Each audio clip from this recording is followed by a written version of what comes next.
Those mob fools want you gone so they can get back to the way things were. But I know the truth. There's no going back. You've changed things. Forever. Then why do you want to kill me?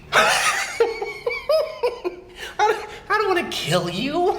What would I do without you? Go back to ripping off mob dealers? No. No, you complete me. You're garbage. You kills for money. Don't talk like one of them. You're not. Even if you'd like to be. To them, you're just a freak. Like me. Hi, this is Michael Uslan. You're listening to Batman on Film.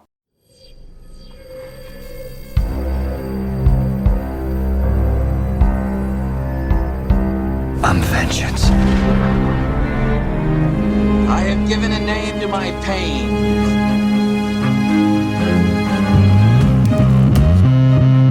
The Batman.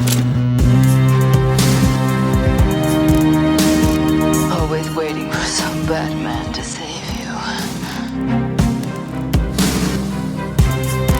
It's simple. We kill. The Bat of Gotham. I'm Batman.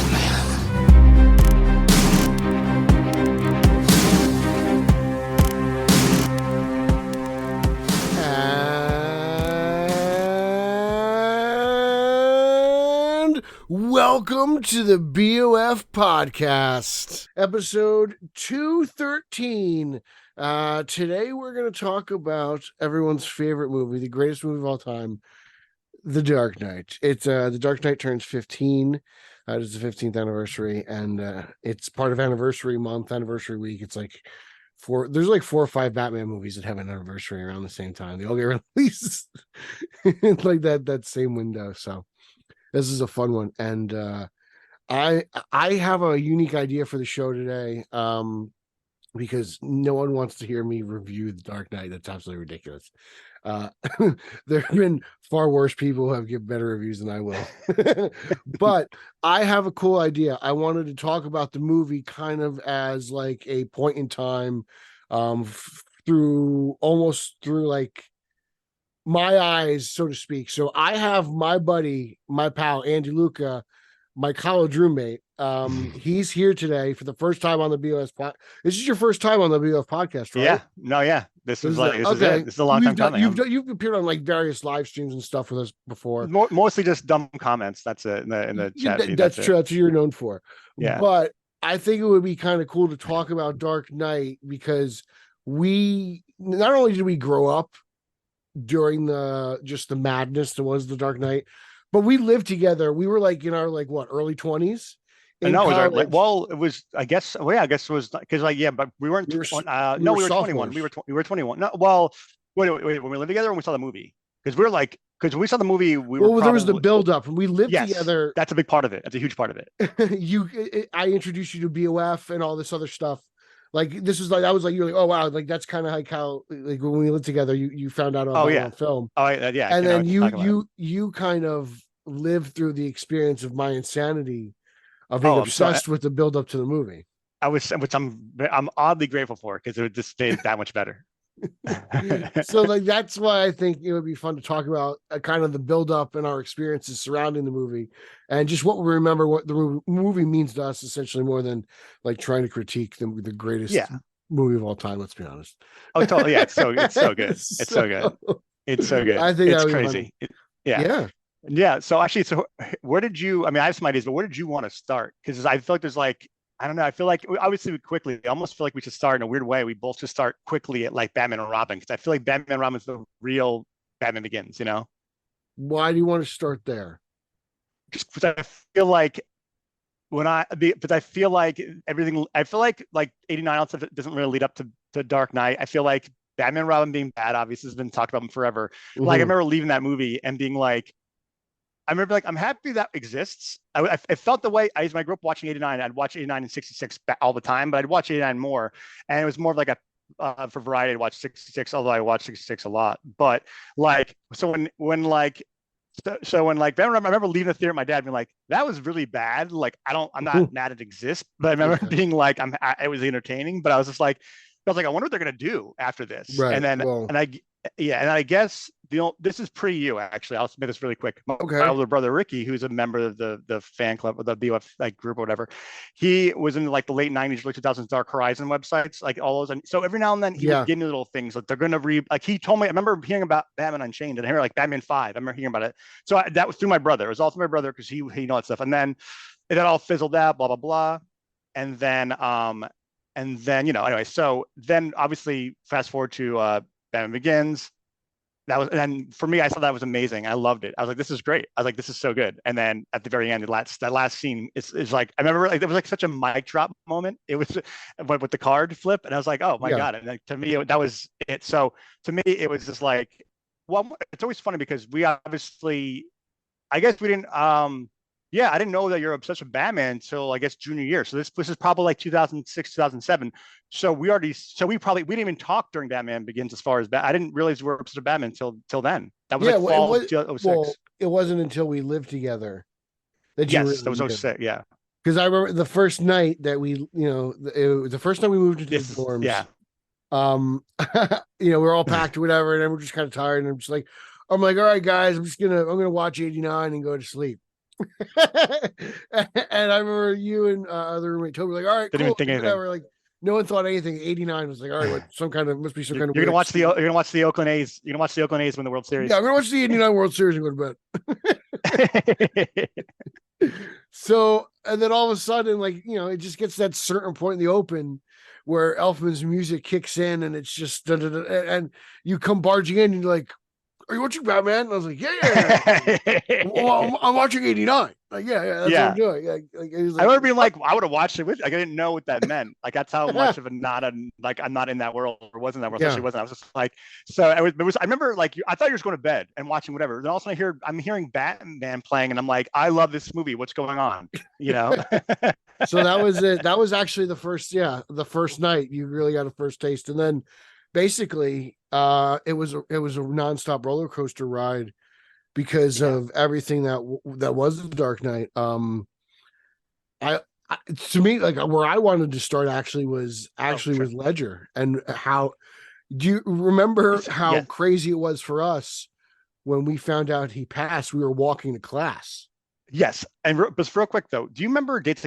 I don't remember the dates. No. When announced that. Okay. So, because the only reason why I asked is because real quick, I just want to say it's because real quick about Heath Ledger was that like you and I loved Begin so much that when it was announced he was playing it, we did not. I had such faith in Christopher Nolan. I was like, I don't care if he picks. Oh yeah. I don't know whoever. If he picked, I don't know, Ryan Gosling. I'm like, I trust Christopher Nolan. So we were hyped. And one thing I wanted to, because I feel like him before you were here saying is you being in the BOF and everything was so awesome because you gave me so many cool, like, dude, like remember the picture of the IMAX camera? It was blurred, like stuff like that. Mm-hmm. Bill was posting a lot of that. Bill had a lot of access and he was posting a lot of stuff on the site, and I would tell you, and it was just kind of funny because we're in a college dorm, so it's like yelling across all, like yeah. Like, what's going? There's a new picture up there, and it's with that frosted glass. So it was so exciting because that was before the extreme close-up picture, right? I believe so. Because that was the next thing. Because they were so good at dropping little things, that viral marketing, like they were so good, like unheralded. Yeah, and so the reason I'm saying, so you and I were like totally from moment one it was announced. Just we were like board. Heath Ledger. So that's why when he did die, it was because we're walking. It's like January 2008. We had, like in college, like you start late January, so it's like our first week of classes, and we're walking, and I think it was our other roommate's girlfriend at the time texted you, right? Is that what happened? Right? If I remember correctly. I believe actually, I think Shannon called me. He texted you. So I thought she called me. You. Okay. I think she called me and told me that Ledger, and like it was funny because I'm like, why is Shannon calling me? This is so weird. And I'm like, why is my friend's girlfriend calling me? Yeah, like I was like, what's going on? Okay, so I'm like, hey, what's going on? She's like, hey, like, yeah. That's how. Well, that's how like obsessed I was of it. Yeah, exactly. She's like, I have to call Pete. She's like, I have to call you, which is like I'm laughing about it now, which is horrible. But like, like she called you, can tell you because like you're that obsessed with it, and she's like, hey, blah blah. And I remember I didn't go to class for like the first 15 minutes. She called me, and then I told you, and you were like, Yep, what? yep. Like, really? And I went to the computer lab down the hall for the first 15 minutes of class. Yep. And I remember Professor Medwick, he was like, Peter, what happened? Where were you? And I was like, Heath Ledger died. And he didn't really know what to say or do, because he was like, he's like, oh wow, that's horrible. I don't know. Here's your syllabus. It was definitely an awkward one. I didn't put Professor Medwick, but yeah, he's a great guy. He still keeps me on his Christmas card list, by the way. Medwick's so funny. Oh, I didn't know that. That's cool. No, he's a really nice guy. But also, that's what I'm saying. Like, it was like, but that was, I remember I made this joke over and over again, because I thought you were so depressed that whole class, and after the class that whole night. And I remember that. Well, because I was like, well, his death, like, what does this mean? Like, is this gonna, what could happen? Anything and anything ran through my mind at that point about what was going to happen to the movie. Like, would they cancel it? Would they not show it?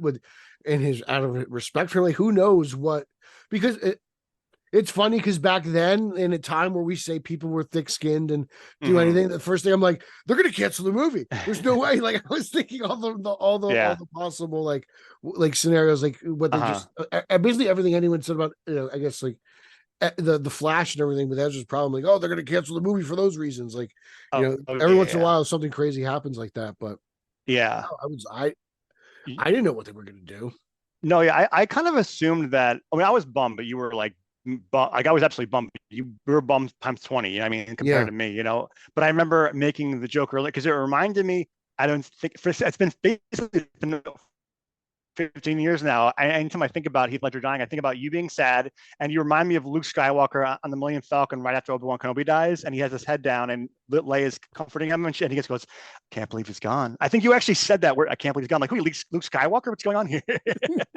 Like, that's tattooed to my brain. I'm so happy compared to friggin' Star Wars. That makes. I mean, it's the original. To be fair, man, it's not a prequel. Yeah. That's an iconic one. Sure, And also another thing you did, it was like bittersweet. I think it was the next day or two. I don't know where you came to like our dorm or something, and you had a Heath bar, and you go, I had a Heath bar, had to. And I was like, just did I really? You remember that?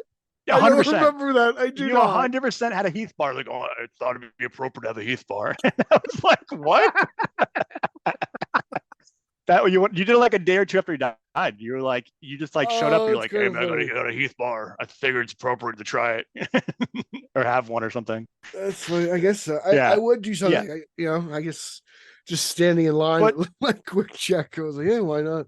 Well, yeah, you're because like you had the word Heath over having your head, and you probably that's probably what happened. Probably. But another thing too is that dude, like, but not that. So we're in that. It's so funny because I think of like the Dark Knight before seeing it. I just think of our dorm room, because it was like every picture, everything, you were like, no drop. Like I said, you've been in the room, and like also you watched the trailer like at least 3 times a day. So like we memorized the trailer, like especially that first one. I think there's 2 of them, I believe. But that very first one changed things for and it's so good. It's so good. Like, it's a perfect trailer. And you just quote it all the time. Like, it was just weird. Like, it's weird quoting a movie every day before, like, 8 months or before you see it. It's kind of weird. And then somehow, but usually that would kind of maybe ruin a movie, but it didn't at all because movies are so good, which is like a testament to it. But like, that was like picture Pete in college, younger, and just being like, just kind of, you've changed things. Like, hello, commissioner, or whatever. Good evening, commissioner. Like, like he did it like, and it was just like that. And it got to the point where you quoted so much that we started quoting the the boring lines. Like, we just be like, people are dying. like lines like that aren't quotable, we'd still quote because we needed, like, every line got quoted because you watched it at least 3 times a day, probably more. Right? You'd have it on.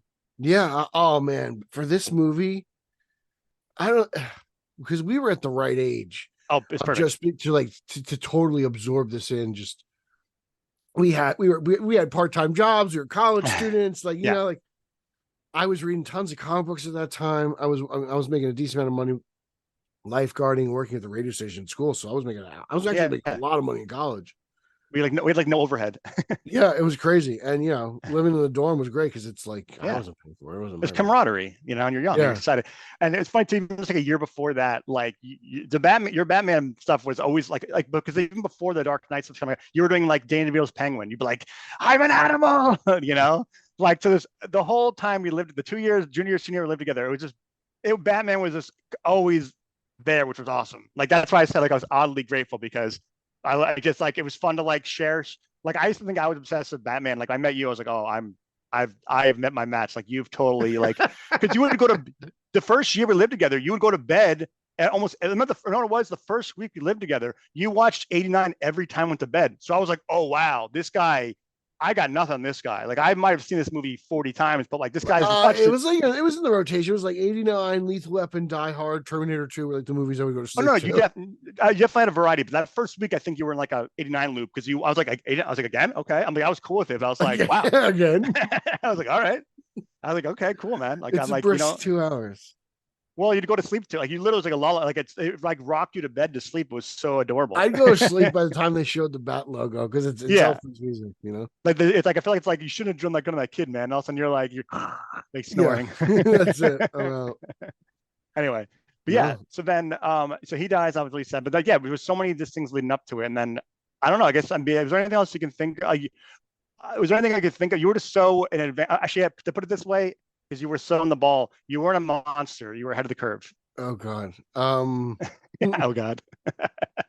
No, because of BOF, you knew everything right away. Like you were the that's when the website was. You know, the website's always been great, but when the website was just amazing. It was ahead of its time. It was trailblazing. Yeah. Oh, big time. You know, really, yeah. It was the focal point. You know, it's just at one point BOF felt like the center of the Batman universe. Like everything was just spawning. There was information, and then he's got his, you know, he says everything in his own like, oh, you know, he does his own little Texas thing, you know. Pew pew. Yeah, he gets his own pew pews. No, but everything was accurate and breaking. Like everything you said to me about the movie ahead of time was like the first time hearing it possible, and it was right. It wasn't anything like, oh, they're gonna have Mr. Freeze, and like everything was accurate, you know. Oh, another thing we should talk about, actually, this is perfect. And it didn't ruin the movie for you either. I'm really hyped about. Not at all. Not even slightly. It gets me more pumped. But remember when the I forgot what movie was before? They had the first 6 minutes of the movie, the first IMAX beginning. Remember that? What movie was before? I don't remember what movie that was before. It was I Am Legend, or am I making that up? I might have been I Am Legend. I remember you and I watching a bootleg version on YouTube. It was like some guy filmed it on his like cell phone camera. Yeah. And we this watched was like the time of like Motorola Razors. These aren't iPhones. Nope. You know, like this. But the thing is, that's how good that Sidekick. What was like? It was Sidekick, Razor, Sidekick were big. Whatever our roommate Toby had.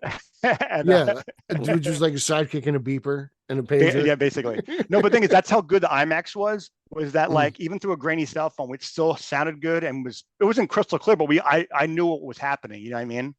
Yeah. Yeah, so that was really cool. That was like, dude. So I guess that was like, so we go to fast forward to like July. Like this point, we had at least 8 months, if not more, of like intense hype. Like it was a daily thing for us. So our senior year of college, not one day went by we wouldn't talk about. When we lived together, it was not one day that went by we wouldn't talk about the movie. Like it just came up at least once. And it was just like, I can't remember the last time I was truly this excited for a movie. In fact, this might be off the top of my head the most I ever was excited for a movie, and it totally delivered. And then so we got tickets. We got tickets in IMAX in Lincoln Square, or Lincoln Center, Lincoln Square, same thing. We had to buy them on the internet, like on a computer. Yeah. This is like, yeah, and it's funny too because this is a part of the story is that they didn't have this is before assigned seats, so you can buy them ahead of time, which is like, by the way, like I don't ever want to go back to a world where we don't have assigned seats. Like that is like, like it's definitely in the theater industry. It's definitely the best thing in the world. Oh my God. When they first did it, I was like, yeah, why didn't they do this a long time ago? You know, because we were so nervous. Like we had to game plan in order to get there early enough. And it was an issue. It just was. Nope. Well, because our other friend Nader was going, he was working. I forgot what happened. I don't know why I guess we didn't want to go without him, and he had to work, so we waited for him. And so I don't know how, looking back, I don't know how that had happened because we didn't plan for so long. So I can't believe that you and I just go, hey, we'll meet you there. But we lucked out because we had friends that were going. Well, it was more than that. I mean, it was me, you, Nads. Who else? Toby too. Toby was there. Toby was there. Whichman Shannon was there. There were a else? lot of More us, people. but we had friends that we met there. And then we met Trey there. Tyrone. They was saved there. the day. They saved the day because they went early, and I remember showing up to that theater and being so upset because there was a huge the line was out the door. And but for some reason we met up with that. Remember, we met up with that attendant who then made us cut the line. Well, no, we just walked up because you're allowed to walk. You were allowed to walk up there, but like we essentially just like. But luckily, our other college friends that we were going to see it with were there early and were in line, and we just went up and started talking to them like as if like we stepped out to go to the bathroom or something. No one said a word, and we essentially cut the whole huge line. And we totally lucked out. I remember being so happy about that because I was like, it was the weirdest thing because we met up with the attendant who took us on the elevator, and remember that? Do you remember that? I just remember that like. Then we met up with Trey and well, they were there, and they were like, they were in the beginning. Yeah. They were in the front. Yeah. We had like the best seats. Like it was like the center. It was like center. It was exactly where I want to sit. I remember being like so grateful because we got there. We're gonna get there late as far as missing like the movies. We wanted to get there like 4 hours early. We only got there like an hour early. So at that point, there's a huge line, and like that was just like, I don't even know if that's a thing because of signed seats. I don't think that's a thing anymore, right? I mean, maybe it is, but it's really, I don't think it is, right? Because people just show up because the whole point of the line was getting a good seat, But yeah, that was just. But I remember seeing the line and being petrified that we were going to get horrible seats. I thought we were going to sit in the front row. I was like, oh my God, I couldn't believe it. I was terrified. I really was. I was angry and sad.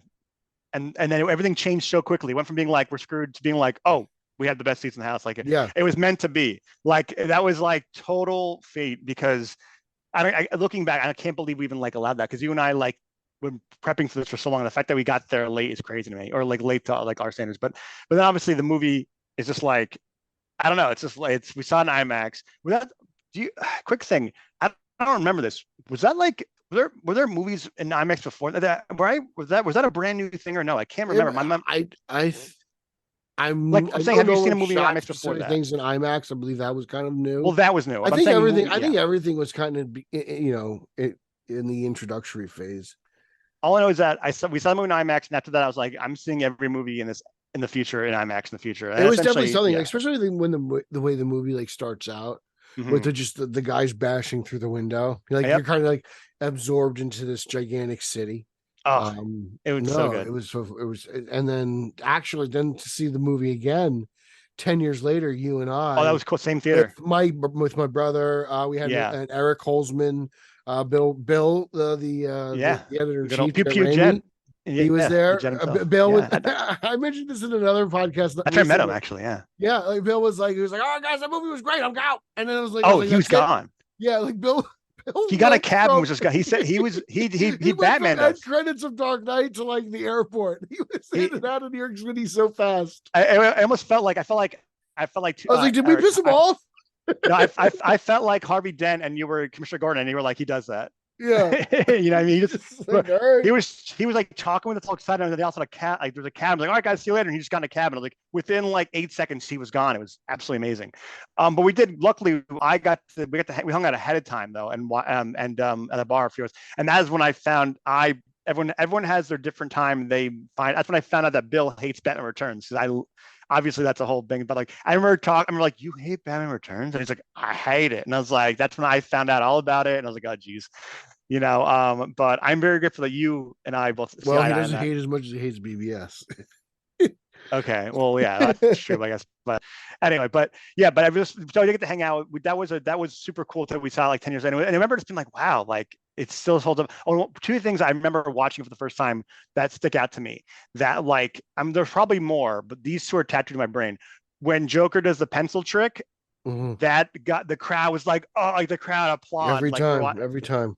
Oh, but when we first saw it, it applauded like we were watching a magic, like we were like a live magic trick show, or like we were at like a live performance, like a Vegas show. And then the other part that I remember being like, oh, cool. Because the thing was, one thing they did do, this is a nitpick. They showed the truck flipping in the trailer. So I wouldn't sound like, I kind of wish they didn't do that, but that's a nitpick. But they didn't. This is not in the trailer. When after the truck flips and then the bat pod goes against like this building and flips around, everyone got another like cheer, like hell yeah moment. And that was awesome. I remember everyone just naturally, because they didn't spoil that in the trailer. So that was really cool too. But yeah, I just remember when it ended though, absolutely loving it being cool, because I was so cool. But like I definitely felt weird because I felt strange. I felt like having a new girlfriend because I'd been obsessed with '89 for so long. No, Okay. seriously. You felt that way instantly. Well, because I was like, I'm so weirded out because I was obviously amazing, but like Yeah. I've seen '89 so many times and I'm absolutely in love with it. So it's like I just felt like I was married to this girl for 15, 20 years that I will always love. And I met this other girl that I just felt like it's like a love triangle. So I just felt weird about like I remember loving it but feeling weird, like what do I do here? Because and I just like I quickly learned like that's stupid, who cares? I just love them both and they're both great and they're different tones. I love them both. I love Burton's tone. I love Nolan's tone. And on the obvious thing I think that everyone said that everyone agrees with that, like Heath's performance fits Nolan's tone and Jack's performance fits Burton's tone. Do you love the Joker? Is there anything there? Is the Joker your favorite villain? Yeah, he just has to be. I mean, Yeah. I don't know if I ever told you the story,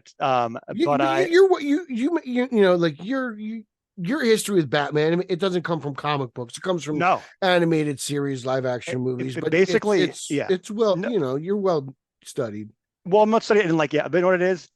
It was I grew up on. It started with '89 and '66, and then went to Returns and animated series, and then it went to obviously like for the Schumacher ones, and then to Nolan ones, and so basically Batman and movies and Batman animated series and Batman '66. Like I used to watch the movie I've seen over and over again, and the episodes like canon to me. If an old '60s Batman episode came on or comes on, I'm going to watch it. It's going to be on at least in the background. Yeah, so that's what I know. Like, and so for me, villains are like. Well, the Batman animated series really helped for me personally because I knew who Ra's al Ghul was. I knew who Scarecrow was. Like, I learned about all those. I learned about all those villains not from the comics. I learned them from animated series. So I was always very great. Mad Hatter, Croc, like all those guys. Like the Batman series is actually might be like why. Like you could say, like why I could say I love Batman and feel like because I feel like I know the world enough. Like I'm not out of my league. I feel like when it comes to comics, I'm totally out of my league. I just never. Shockingly, I look like a comic book nerd, but I'm not. I just never got like into them. Like I remember I had a couple of, like I'm looking at the comics I have, and it's like the 1980, it's like the '89, like the Batman movie, in the '89 and Returns. Actually, you got me them. I had them as a kid and lost them, and you got them for my birthday, so thank you.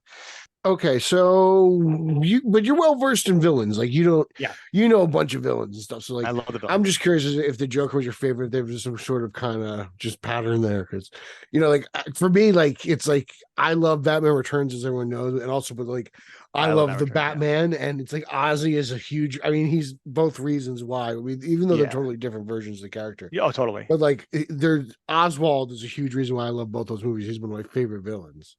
Yeah, no, so here's the thing. Actually, I don't think I've ever told you. So, I mean, like, I love the villains. I love the villains. I love the villains just as much as I love Batman and Robin. Especially, like, I'm a Dick Grayson guy because that's what I know, Yeah. That's what I knew. I mean, although it's take cool that, Haas.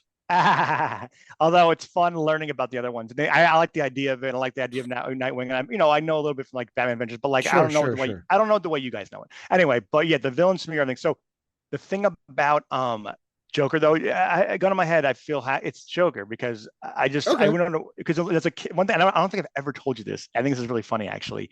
When I was 4 or 5, I was obsessed with Batman '89. I loved Jack Nicholson's Joker. I loved the gangster. I loved the fedora. And I've Italian dads and everything. And so we had like fedoras laying around, and I had like I remember one time there was a growing up. I lived in this townhouse, and behind the house was this little playground. And this other kid, a neighborhood friend I had, was like it's a sand place, sand, like swings and stuff. And this kid was like, love Batman. So like, want to play Batman? He's like, yeah, I'll be right back. So I ran home, which wasn't that far, but like, probably like a few minute run, got on like a blazer because I was like, I want to dress like the Joker, and like a fedora and like a plastic gun. And I came out because I want to be the Joker. I loved Jack Nicholson's Joker. And I remember like his mom was there and she's like, what are you doing? And I was like, I'm being the Batman, the Joker. She was like, okay. I remember her like face. I remember feeling really dumb because I was like, yeah, like I was really inappropriate to wear like a suit jacket and like a sandpit. I don't think I've ever told you before, but yeah. So no, I mean, the Joker. Never heard this story. Yeah. I remember like if I had a flower, I'd pin it on my jacket. I'd pin it there because I loved the flower. Like, and I love those Toy Biz toys. Like I was just, and even the Kenner toys. I loved it. I mean, I remember I don't know if it was, this Christmas, my first great Christmas, it was like right after Batman Returns came out, and that was when it came out on video.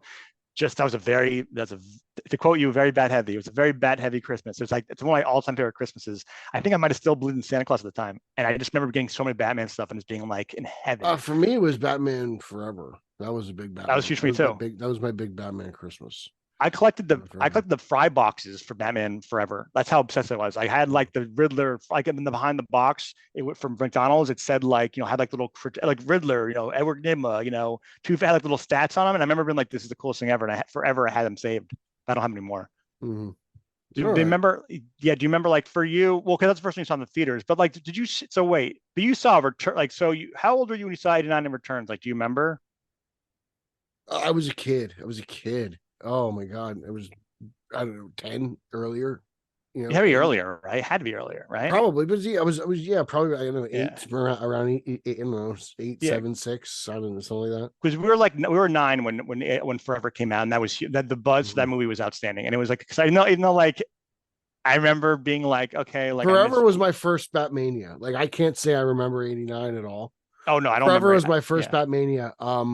This Batmania was way bigger. Let's focus back. Let's go back. Yes. Because you went off on tangent. Famous Luca tangent. Famous. Yeah. There you go. But this Batmania. Well, it's kind of good. This was like, well, Forever was my first. This one was pretty big. I mean, I remember, Ledger's death was a part of it. Yeah. The hype for the movie in general, like that helped. That it was kind of crazy. It unfortunately helped. Yeah. Unfortunately helped. Like it created a lot of absolutely attention. Because there were some people who were fascinated by just that concept, and there were some people who thought the role kind of killed Heath, like he got too far into it. There's some, there were a lot of like kind of like what ifs and theories and stuff. Well, yeah, also too, because everyone going in, like the general audience was like, "Oh, I like Heath Ledger. I heard he's great." And it was the last time I'm going to be able to see him. So, like, I'm going to go. I think it was so many multiple things, like things you mentioned, and that too. I think people were like, "Well, this is it for him," and apparently it's amazing, so I'm going to go. And people generally like Batman, and this going in. I mean, also too, when that movie ended, I mean, like the reviews, the reviews were outstanding. It was, and the best from part, from the get go. And it also has not let up. It's not like, oh, it aged badly. It's not like, oh, remember everyone loved. It's not like. I'm trying to think of a movie everyone loved. It's almost like it hasn't aged at all in a sense, because like there's I'm just like, yeah, this holds up perfectly in all aspects. Like it's just like nothing seems dated. Like it holds, it holds up too good. Like I'm everything else I'm like, it's kind of crap. I hate to like be that guy, but like if we're being honest, I'm watching other super. I mean, it almost some as much I'll always love 89. It almost kind of ruins 89 for me because I watch 89. It seems kind of silly, sometimes, even though I'll always love it. A little bit, not hardcore. Sometimes Forever feels a little silly. Like I don't know if 89 ever. Forever's very silly. Forever. I mean, Jim Carrey going trick. But in the sense of like sometimes Forever also feels dated, like the bat signal's not a beeper. Like beeper. Yeah, no, you know what I'm saying? No, totally. I guess I'm trying to say is when I watched Dark Knight. Like I guess I'm trying to say is like. This is like the best way to describe it without going on and on forever about it for me is like The Dark Knight is a better movie than 89. I actually might like 89 more, but I think that's what I mean by that. Like, I mean, I've watched 89 more. 89 is a movie I will just watch.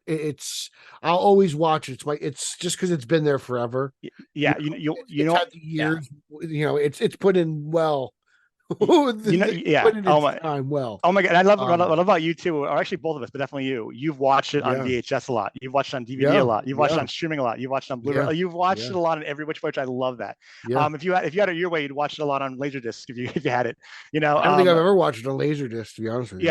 But another thing too is like one thing about quick thing about 89 before we move on is that like the reason why it's so great is that it's half a delicious meal, half like candy. Half like snack candy. That's why it's so great. Right. I think because you get both. Yeah, the Dark Knight is just like it's a steak. It's like it's a 48-ounce steak. It's a $50 steak on a plate. The sides aren't for free. Just exactly. It's like everything's a la carte. It's a Ruth's Chris steak. It's a Ruth's Chris steak, and there's butter on it. It sizzles, and then it's and like that's what's so cool about it. And like another thing too is not to like. I mean, I want to mention it because I think it's part of. There's so many reasons why I love it. It's the perfect. It's almost like T2, where the perfect balance of practical effects and the CGI. And me is like I wish they. Way to go. Okay, Reno. I'm sorry, Reno. I feel like Nolan was in the right spot. Yes, the French guy. Yes, me and Reno. Yes, okay, go on to the next one. No, I don't like. Okay, no, yes, okay. Dark Knight Joker. Yes, Reno. I feel like I just went. I actually years of practicing Reno's. Really, I want to do a good one to practice. He'd be like, I feel like The Dark Knight is perfect. He talks like a hockey player between periods. Yeah. He's like I have this good. He's like I have a good bad accent of me and the absolute stupid accent of me. I can't wait to see him again in the future one day because I want to see what kind of pair of pants he's gonna wear. Oh, he's a character. Really I remember. Here's the thing I always remember for Dark Knight, comparing it to Batman Begins, because you're comparing it a lot to 89. Yeah, that's good. Yeah, to this. That's good. Was every time I saw Batman Begins in the theaters like 5 times. Every time I saw, there was no buzz for it really, and the theater was empty each time. It was also on a Wednesday at like 12 o'clock. I saw it at a packed theater. My theater was packed. Yours like, because I saw it at night. Okay. I never really saw it Begins in a packed theater. Meanwhile, for Dark Knight, forget every time I saw that movie, forget it. Every theater, it was packed. You know, it was sweaty. It was nasty. It was like these were old school theaters. Totally. They didn't have reclining chairs either. The floors were sticky. Yeah, I bet. Oh man, I feel like rocking chairs were like the closest you got to like luxury in the theaters when Dark Knight was out. Yeah, but yeah, like every time I remember that. I remember Dark Knight just being a juggernaut from opening night. Like every time you went to see it, it was packed. Yeah, and it was an event movie, and everyone talked about it. I miss movies. I don't want to get ahead of myself, but it seems like Barbie might, of all things, has people are talking about it. Like I shouldn't compare it, but like as far as I just miss event movies so bad. I guess Maverick was kind of like that, not nearly as much as Dark Knight, but I just miss when like movies were like the talk of the town. Like you would like even if you didn't love Batman, there was at least the summer of 2008. Even the most suburban mom was like, "Oh, that the Batman movie with Heath Ledger, that was good," or even like your mom being like, "I like Jack Nicholson more," but your mom had an opinion about it. Your mom was aware of it and had an opinion about it. Like, I mean, even like my mom, I think actually, what's funny? I think our baby boomers must have been very similar with this, where like they were like, I think that for that, I think they all like Michael Keaton, Jack Nicholson. I think for them, I don't think they really fully. I think some do, but I think a lot of them are like, "I like Jack Nicholson, I'm good." Would you agree with that? Yeah, I think I don't think they understand really what the concept of a reboot is. Yeah, okay, either. Yeah, that's actually funny. I think at that time it was very new and they didn't understand what it was. That's a good point. A lot of people still didn't. Like there were people who were like, "Oh, so this Batman Begins is a sequel to Batman? Like it's a prequel? Like that's my favorite. My favorite thing that Bill gets mad about is Batman Begins is not a prequel. It's my favorite thing that he gets mad about. It's a good. It was a thing. It was. He gets mad about a lot of things, but that's my personal favorite is that one. He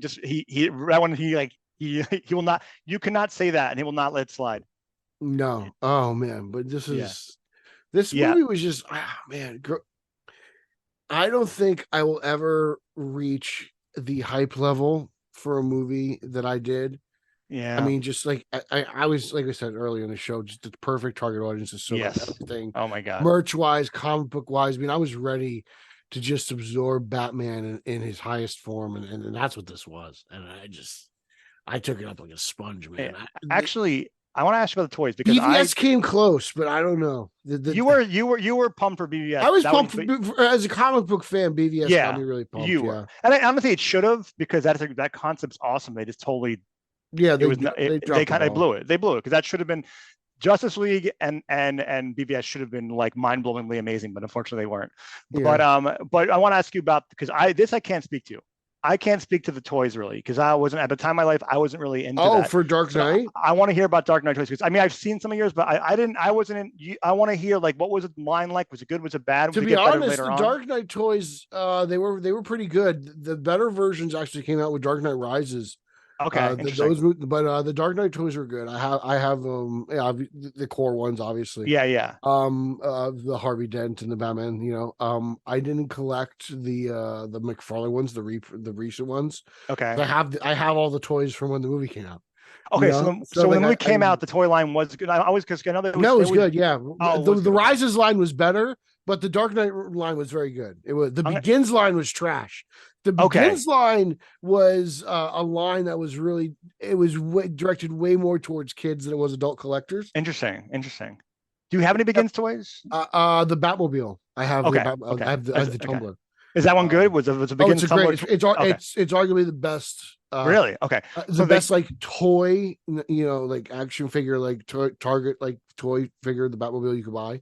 I think it is. So they got that right, but everything else was not good. Yeah, For the most part. because it was a weird like in between phase. Okay, I got it. That makes total. I mean, it's a unique thing, and like that, they even said multiple times like that wasn't the priority because that was the opposite with Batman and Robin. That was like everything was toy. Yeah.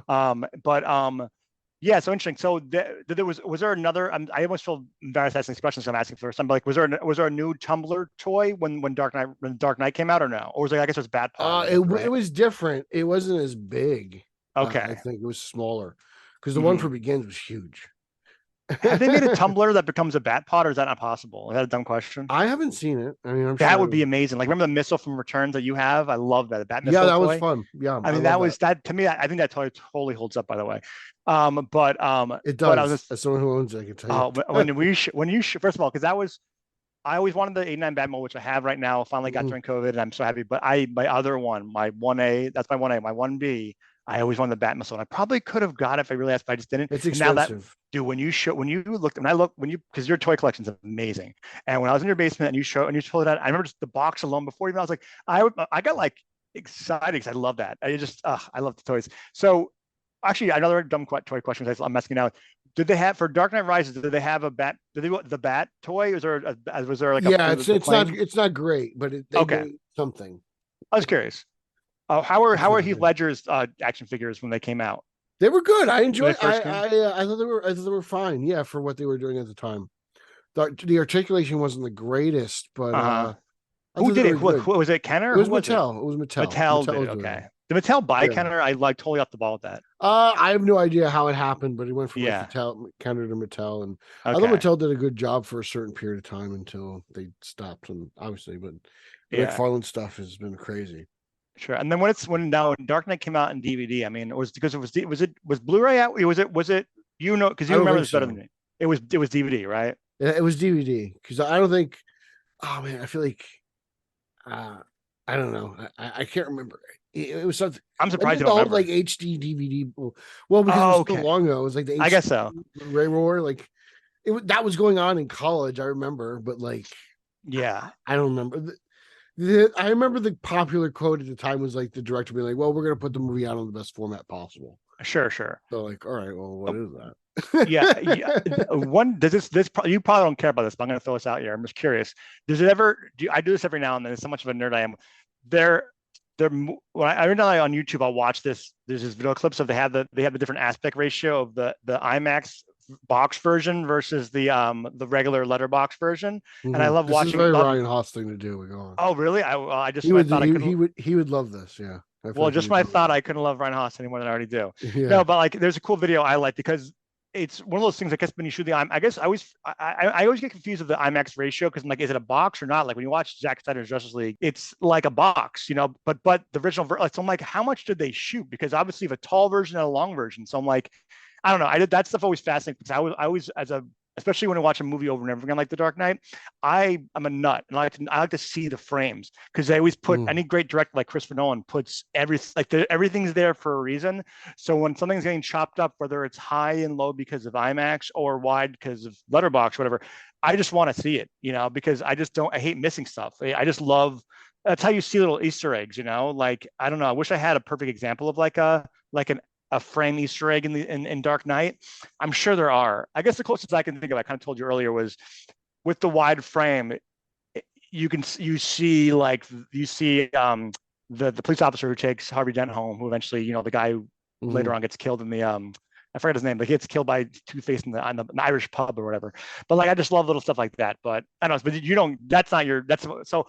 I will know to talk to Ryan Haas about that. Yeah, definitely. Haas he gets off on that aspect ratio stuff. That's so funny. It's funny you mentioned that up because this is always a thing that bothered me about Dark Knight because I always felt like it was unresolved. Was like at the end of the movie when they're talking like 5 dead, 2 of them cops. Like, yeah.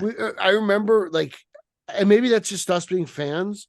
Yeah. But like we speculated on what that was going to be for so long. Like we Oh, all were yeah. so That's a good point. obsessed with 5 dead, 2 of them cops. We all thought that was going to be a huge plot device going into the next movie. We were so mesmerized with that. That's a good point. I remember that clear as day, and it turned out to be absolutely nothing. Yeah. Nothing at all. Like it just braised out, whatever. Like, yeah. Fandom was so focused on 5 dead, 2 of them cops.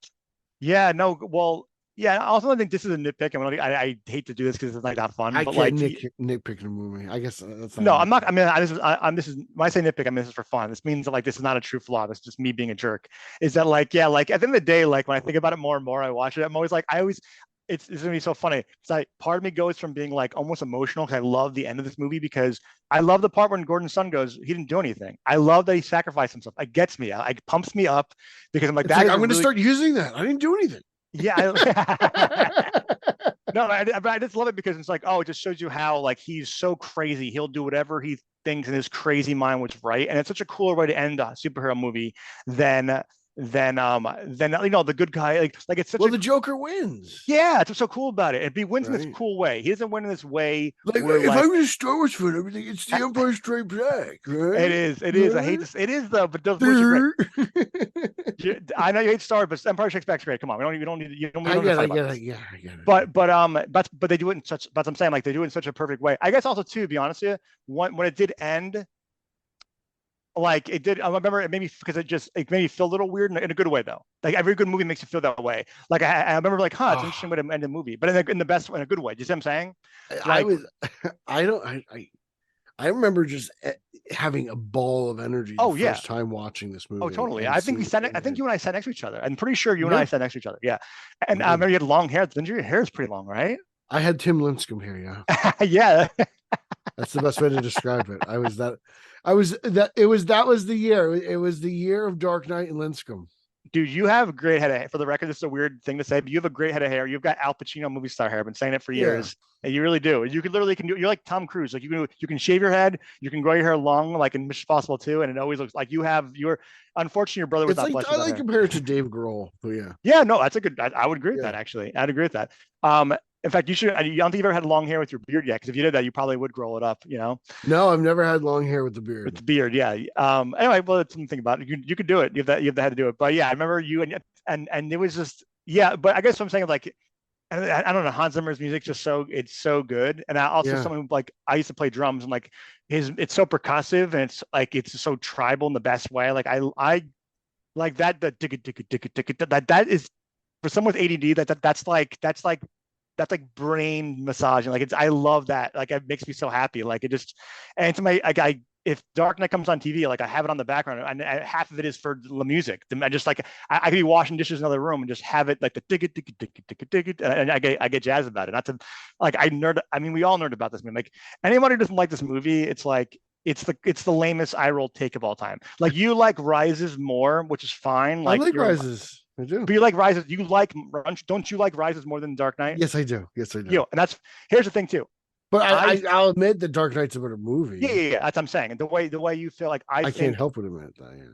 Yeah. No, that's cool. No, it's funny over the years because Rises actually I think also is like I've watched it more and more over the years. When I first saw it, I liked it a lot. I've grown to love it over the years. And I kind of like there've been times where I've watched Rise and go, oh, I get why Pete loves this so much. It does. It is like. But yeah, the Dark Knight is like it's. Do you remember the phase I went through where I liked Batman and Robin more than Batman Forever? Yeah, that was quick, but it was funny. That was a funny one. That was a funny one. It definitely was a phase. You go these weird phase. You went to a phase. The phase I annoyed me the most personally when you hated 66. I was like, what are you doing? That was a bad time. I was so happy that you got over that phase because I remember like I put it on one time. You're like, it's so stupid. I'm like, no, like like of course, like you do, like I was wrong. I made a mistake. No, it's all good. But actually, it's funny. Anything that here's the one thing I love about like disagreements and stuff. To me, I hate when when people go too far with it because actually disagreements lead to like funny, really fun things. Like you loving Rises. I would kind of like, I'd be like, how could he? In my head, I'm like, my knee-jerk reaction is like, are you crazy? Because I still disagree with you, but I'm like, but then I kind of plant the seed, and I'm like, I'm like, oh, you know what? Like, I don't know. Put it this way, when Alfred's crying, I'm like, this is a wonderful ending. Like, what a cool end. Yeah. Like, I don't know, it's so like emotional and it's so like you know what I mean? Like, I mean, it's not Vichy Soir, but it's supposed to be cold, you know? yeah. But oh god, I would kill to be able to do a returns podcast. Anyway, but yeah. One day, But, if you're well behaved, if this gets received well enough, if he actually lets us post it, then yes. He's like, your friend talks too fast. I don't like him. I was like, I tried, dude. It's not a prequel. Why does he keep bringing it up? Yeah.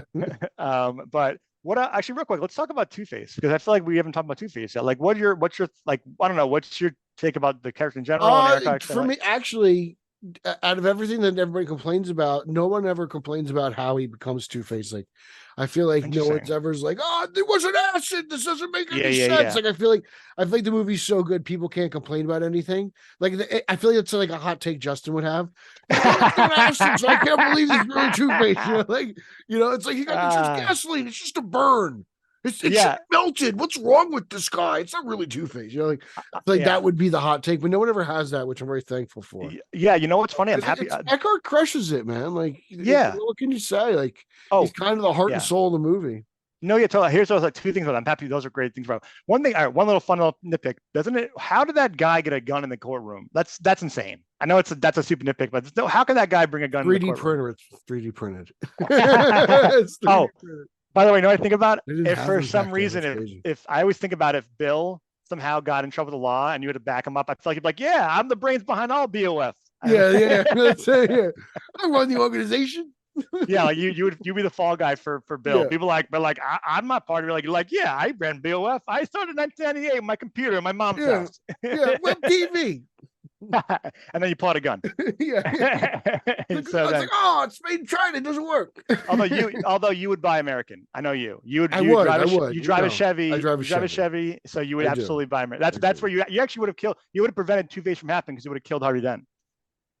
I would have saved the movie. You would have ruined the movie. Well, actually, you wouldn't have ruined it because the Joker still would have been. Yeah, Batman never would have been on the run. But. Yeah, but the other thing too is like, I'm happy you brought up the whole order thing, because you're right. I think for this movie, it totally works. Although this is where I have fun with this. There is part of me that would love to see Eric Roberts throw acid at his face, but it doesn't. Obviously, you didn't need to do it. You didn't need to. What they did worked. You could get that in Joel's. There's a quick clip of that. Oh, you're right. Yeah, that's by the way, that's my least. Although Batman tried to save him, I hate that line. That whole life, it's just it's so shoehorned in of like, that's why he wants him to die, because he was I love the idea of Batman sitting with the jury at the church, like he's hiding out, like waiting, kneeling. But he's tapping his thighs, like waiting for something to happen, and then finally like. Baroni like pulls up like acid. Like, first of all, why is there it's one of those things that like brings up so many questions. But that line of him going, first of all, I see Val Kilmer leaping, and it's like, although Batman tried to save him. It's my least favorite. Anyway, but I don't know. And also, another thing too. All right, here's a fun thing to talk about, because I think it gets talked about a lot. It gets talked about, but not a lot compared to anything else. What are your thoughts on like the Katie Holmes change and Maggie Gyllenhaal? And Maggie Careless doesn't matter. I know, but I think they do the best of what they got. You know what I mean? Sure, like whatever. Do you know what I mean? Like they're what actress would have made that you know what I mean? That the lines like I'm not worried about that. Yeah. But and then here's the thing too is, all right, I have a one thing, and you probably know the answer to this question. It's one of those things that like I forget about. So at the end of Begin, so essentially like what happened to Rachel and him? Like, aren't they like dating kind of, and then all of a sudden she's with Harvey? Like, I always get confused by that personally. They just, I guess, assume they just broke up at some point. I also think it's funny that Batman's like, or Bruce Wayne's like, I want to marry. You always Rachel. focus on the dating life of Bruce Wayne so much. What are you talking about? You do. You early on, I remember you're the first person to be like, Vicky, she just got stage 5 clinger, and I'm like, oh my god, you're right. Oh yeah, no, I remember. You always notice the relationships. It was like 5 or 6 years ago. I watched '89 for the first time in a long time, and I watched this as like a man in his 30s. So it was my early. I remember and I watched that scene with Vicky, and she's like, I'm like, they had one date, and they talk the way she talks to him. She talks to him like they were together for years, and it's like hilarious. They really had a one night stand. Anyway, but with I guess I'm trying to say is with one thing I think is really funny about Bruce Wayne in general about these movies, that he's like, I love Rachel, we're gonna get married one day, but it's like, here's me and two Russian like hot chicks. Yeah. Like what are you doing? Like that's just being an OJ, baby, just being an OJ. Oh yeah, I mean, I love that he does it, but like, if you're trying to get Rachel to like commit to you one day, like, why do you? That's not gonna make her happy. You know what I mean? Like, I always thought that was kind of a funny move. You know what I mean? Like to do that, especially because he knows how Rachel is. Like, she's like a person of like, she's like a decent person. She's not, you know what I mean? So I don't know. It doesn't matter. But real quick, any fun? I love it. Who everyone likes Alfred, and ever like any personal favorite Alfred like quips or sassy things he says in this one or in general? I would just say obviously it's everyone's favorite at the cocktail bar, or a big dog, stuff like that. Oh yeah, basically, yeah. Just the back and forth when they're basically whenever he's on camera, because he kind of keeps Bruce in check. Yeah. He's great. I mean, I love Michael Caine's Alfred. Because he's so well explored. It's a wonderful treat, because I think it's Michael Goff was nice, but it wasn't as detailed.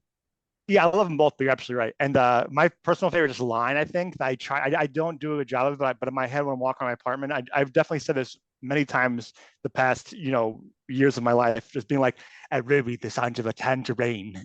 Yeah. Something I just love him in this big Cockney accent, just being, I don't know why. That part, I always was like, it always makes me happy. I just love that part. But yeah, I mean, now real quick, with Alfred, like that's always been like, does he like what? Because there was that show too. Was he in the Peace Corps or something? Like that's part of like his origin, correct? Yeah, sometimes like whatever. He's always been in the military or been MI6 or whatever. He's doing things. But do you like your Alfred bald or with hair? I like him with a mustache. I could care less. Oh, that's good. Good answer. Yeah. Good answer. Overall, though, like just going back to the movie in general, like when you think about this movie, like what are the things you think about? Like I always go back to. I think about like the summer and just to kind of wrap it all up. Oh yeah, sure. Yeah. Just like I think of the summer. I always think about seeing it with my best friends, and I just think of like I just remember being kind of blown away. I think I've ever seen the best. I just saw the best Batman movie of all time. That's exactly how I feel, but I can't help but think of us in the dorm. Just to me, it's like for me, Dark Knight, when I get a Flash, it's like us in the dorm room, me and you in the dorm room, and you, or just even like not seeing you. Like you're right. There were so many times you were in that because you're like, I guess you're my suite mate actually, and just you screaming like, "Oh, new Batman!" Yeah, like that, and that was like so much fun. So yeah, dorm room talking about Batman and Dark Knight, all this the little things they tease us with. They did such a good job of teasing us, and then just I remember the movie ended. It was like I just saw the best Batman movie. Like I would love to digest and take in because like you're like I need to see this again, but I just like I just saw just the IMAX experience that and I think of like movies the theater experience just went a whole new level with the screen, the sound, and then they just got better and better each year as far as like seats and stuff. That's always cool. But like to me it's like a theater experience.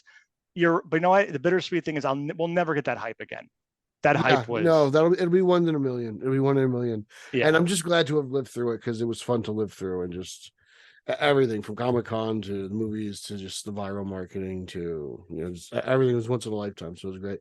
I want to thank you for coming on. This was fun. Like it was kind of I think this is kind of a cool show because it was kind of us just reminiscing about things around the Dark Knight because it was so big. It took up a big part of our lives. Especially because a chunk of our lives, especially because at the time, like it's one thing to interact with the BOF community, even through message boards and everything, but we were kind of doing it living together as like kids. So it's kind of cool. So that's why I kind of wanted to talk about those memories. So really quickly, just I just want to thank you and just give some plugs, man. Yes, like, find you social media stuff you're into, like whatever. If you're into that, like promote yourself. Yeah, well, first of all, it's my pleasure. I'll do it anytime. And also, being around you was the best. I will be forever grateful having you next to me. No, that's the first time anyone's ever said that. Well, for this specifically, for Dark Knight hype, no one, I will say to my grave, no one's better to be around in Dark Knight hype than you. So that was like, it goes both ways. So you're welcome and thank you.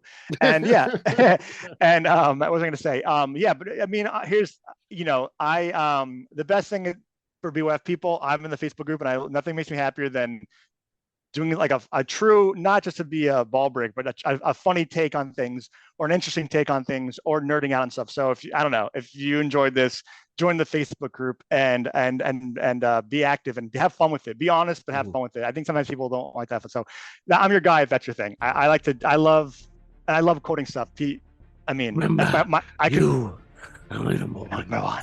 guy. There you go. Peter and I can talk in Batman, and my brother can talk in Batman quotes for the rest of our lives if we had to. Good. It's like if Bumblebee was human with Batman quotes, that would be me. Yep, and both of us. And if we had to like talk in code, if we're secret agents, everything would be like we'd be like, Bob Gun means like give me a gun or I'm gonna kill you or something. You know, we everything. Anyway, thanks, man. This is such a pleasure. You're welcome. Yeah. You can follow me on social media: Twitter, Instagram, Mastodon, AIM, LiveJournal, MySpace, Threads. And Zack Snyder's favorite platform, Vero at Pete Illustrated. If you like this podcast, check out my news-based podcast I do with Chairman Long Island, Eric Holzman, Straight Outta Gotham at straight_O_G on both Instagram and Twitter. Check out my Spider-Man podcast, the Italian Spider-Man Coalition podcast, at Italians for Spidey. I'm all over BOF.com, BOF YouTube. Check that stuff out there. I got comic reviews. I have other shows on the podcast. I'll be doing that more podcasts in the meantime because I have some free time. So I'm going to try to just, in the words of Ryan Lau, I'm just trying to get it in. So thank you for listening to the BOF podcast. We will check you guys out later. You have been listening to the official podcast of the one and only Batman on Film website. On Twitter, follow BOF at Batman on Film and the Batman Podcast Network at BatPod Network. For Jet and everyone at Batman on Film, I'm announcer Rachel. Thanks for listening to the authoritative, definitive, the original Batman on Film.